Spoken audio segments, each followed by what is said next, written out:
It's impossible to deny that Doctor Who hadn't matured from being on the air for 26 years, because by the show's final season in 1989, the show had definitely taken a step up in themes. This is mainly thanks to the work of Andrew Cartmel, Ben Aronovich and Mark Platt. When Sylvester McCoy was cast as the Doctor, the show was definitely in a rocky place. It was becoming too silly with too many upbeat stories for the audience's liking.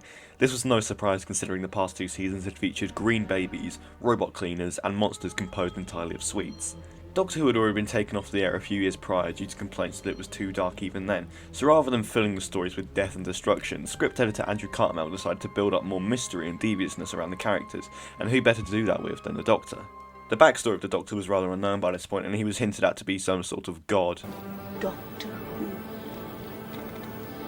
Have you never wondered where he came from? Season 25 and 26 explored this idea thoroughly throughout stories like Silver Nemesis, Ghostlight and Survival, but most importantly, The Wolves of Fenric. Writer Ian Briggs had previously contributed Dragonfire as the finale to Sylvester McCoy's first season, and Andrew Cartmel was eager to have him back, although John Nathan Turner did have to take a little bit of convincing. Briggs' plan was to wrap up Ace's story as a companion and further expose her character and backstory. This was also thoroughly explored in the rest of Season 26. Ghostlight explores Ace's fears, Survival explored her lifestyle and sexuality, and The Curse of Fenric scrutinises her faith within the Doctor and her mother. This season alone is the sole reason that Ace is my favourite companion. She's far more developed than any other. She actually has a character rather than just walking into the TARDIS and leaving a few episodes later with no reasoning or motives. The episode opens in an entirely unorthodox way. You wouldn't expect this from any other story in the Hartnell era. Again, a sign of how far the show had progressed by this point. We are introduced to a group of Russian soldiers rowing ashore, and we are instantly thrown into peril when a soldier is found struck down with claw-like marks across his neck. This is a great way of building tension within the story rather than it dragging, a fate that episodes from previous seasons suffered from. The Doctor and Ace arrive on a naval base off of the coast to visit Dr. Judson, an old friend of the Doctor's, to help him with the job of translating some old Viking inscriptions found underneath the church. As mentioned before, this story is rich with dark themes. These are most prominent within the character of Judson. He's wheelchair bound from an accident involving officer of the base, Commander Millington. The old school tie. It seems that Millington and Judson went to school together. That was before Judson had his accident.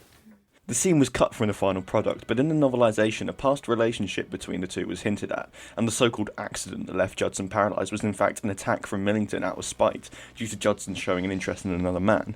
This is still referenced in the televised version, and they remain friends with yet a toxic atmosphere between them. Ace becomes acquainted with 2 girls, evacuees who agree to meet at Maiden's Point. Maiden's Point, however, is known to have a curse, a place of evil. Nobody who swims there comes out the same. In my Fury from the Deep review, I stated how the realism was hammered home for the beach because the beach was a place I visited regularly as a child. Well, the location for Maiden's Point was another. In fact, me and Max visited it only last year. Speaking of locations, this episode was shot entirely on location, no studio work whatsoever. This gives the story a truly epic feel, not to mention the feature-length movie edit by Marquez, which can be found on the DVD and newly released Blu-ray. I've always found the movie cut a better way to experience this story, and I'd recommend it if you're unfamiliar with the story. The score is another prominent feature within this episode. Composer Marquez based it off of sampled orchestral sounds to fit in with the setting, but as more unearthly things start happening, otherworldly sci-fi sounds make their way into the soundtrack, and it adds to the truly epic experience. We soon are introduced to the monsters of the story, the Hemivores, Hemo meaning blood and vor meaning to eat, the Blood Eaters, essentially vampires with a zombie-like quality of drowned Vikings. Credit to the costume designer and prosthetics department for bringing this horrifying idea to life. The concept of the Hemivores is excellent. They've lost all faith. They have so-called black hearts. Their only weakness is faith, and that's what all this episode is about. The Doctor testing Ace's faith in him. This also allows for some excellent commentary as to who is really innocent in the Second World War, brought on by a perfect scene.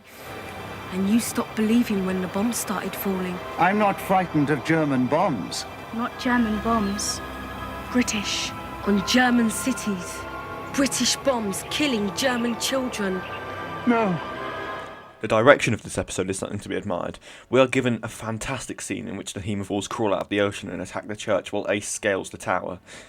A large amount of the stunts in this episode Sophie Aldred took on herself, as well as Sylvester McCoy. Episode 3 ends with one of the best cliffhangers in the show's history. The so-called chains have shattered and Fenric has returned, a manifestation of all that is evil to play a game of chess with the Doctor. This chess game is much more than a literal game. This has been going on for a while now, and Ace is just a pawn in the Doctor's game. We play the contest again. Time Lord. In amount of foreshadowing that this arc underwent was immense, references sprinkled throughout stories like Dragonfire and Silver Nemesis.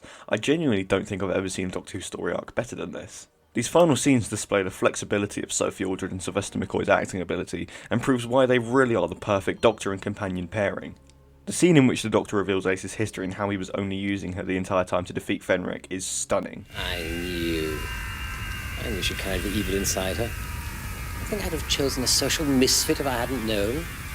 She couldn't even pass her chemistry exams at school, and yet she manages to create a time storm in her bedroom. I saw your hand in it from the very beginning. You really see the darker side of Sylvester McCoy's Doctor. This goes back to Andrew Cartmell's plan to make the Doctor a darker and more malevolent character, and it really adds to it successfully. You said I was an emotional cripple, a social misfit. I had to make you lose your belief in me. Part 4 serves as a truly epic finale, full of action, but still fulfilling the themes and narrative threads set up earlier on in the story. The final scene delivers a beautiful duologue between the Doctor and Ace on a cliff, resulting in Ace throwing herself into the water, in acceptance of her love for her mother. She has overcome her fears and she is no longer afraid of the water.